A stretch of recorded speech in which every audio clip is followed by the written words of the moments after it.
This is a CNBC Report special, Breaking the Oil Addiction. The future of the world's energy is now in Southern California. The Golden States become the home for research and development and for companies taking advantage of new energy technologies. Now, here's Jane Wells in Fontana, California.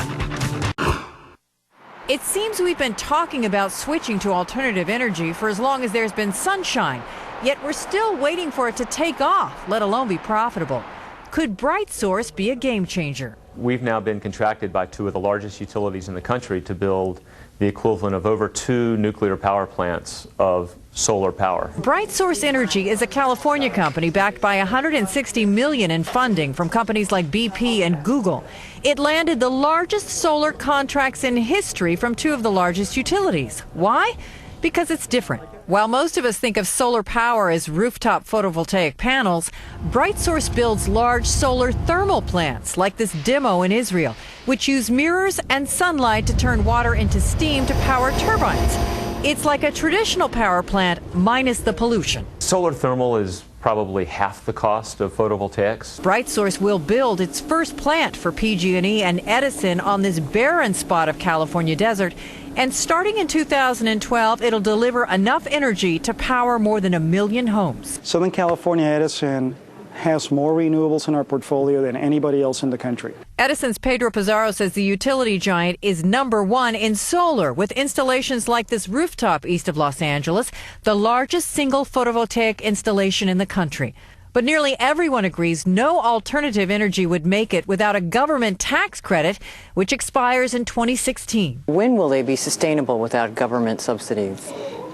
That's a great question. The answer is I don't know. We believe that once 2016 arrives, the industry should be on a footing where we're able to compete directly with fossil fuels. Our view is that there is an important role for that to play in priming the pump. Alan Saltzman is CEO of Vantage Point Venture Partners, BrightSource's first and largest investor. He says the industry needs government help to reach a marketable scale. Then prices will come down. And many also believe that at some point the price of fossil fuels will go up as they put a price on carbon through cap and trade or whatever, thereby leveling the playing field, just making it all more expensive for everyone. Joining us now from the largest solar conference in the world, the Intersolar Exhibition in Munich, is Terry Bailey of Evergreen Solar. Terry, thanks. And let me ask you this. Critics keep saying we're throwing all this money for years after alternative energy without any payback. At what point do the lines cross? When do some of these technologies succeed on their own? You know, Jane, that's been a moving target for some time, so-called grid parity, at the point where solar electricity costs match that you would have to pay for getting electricity from the grid. And prices for solar are, in fact, coming down quite rapidly now. And the estimate of when this grid parity be reached is actually within the next few years. In point of fact, in some very sunny areas, such as southern Italy and Spain, grid parity has already been reached. So you can put in a large solar installation, and the costs are essentially the same. What you have to keep in mind is that solar is like putting 25 or more years of electricity, buying it up front, and then you get it for free after that. So there is an economic investment, which is part of the reason why government has had to be involved in order to defray some of that upfront cost. Now, you're at this huge solar conference right now. What is the appetite to fund new projects in this economy? So the economy definitely has caused a problem within the solar industry in the sense that capital was not available to fund these large projects, which are significantly expensive in the upfront investment. However, there's a kind of a positive feel to this show. The beginning of liquidity coming from banks is seen, so projects are beginning to start up again.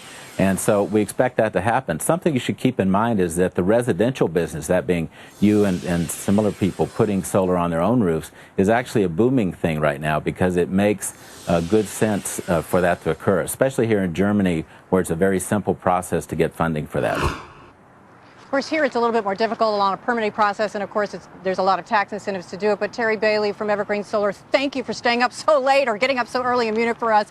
We're going to switch now to another guest, Kevin Book of Clearview Energy Partners. Kevin, at what point does fossil fuel energy cost so much and alternative energy cost so little? I want a date. When is something going to match up here? Well, the problem is that as you get there, you have a sliding scale. The more you displace a fossil fuel, the lower the variable cost of fossil fuel will become because there'll be more of it. And so you need to really have some innovation. You can't just have a collapse of the price of solar.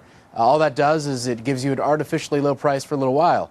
It's probably 5 to 10 years before you have a consistently competitive alternative source. Of all the alternative energy technologies out there, what to you is the most promising, looks the most sustainable without government help?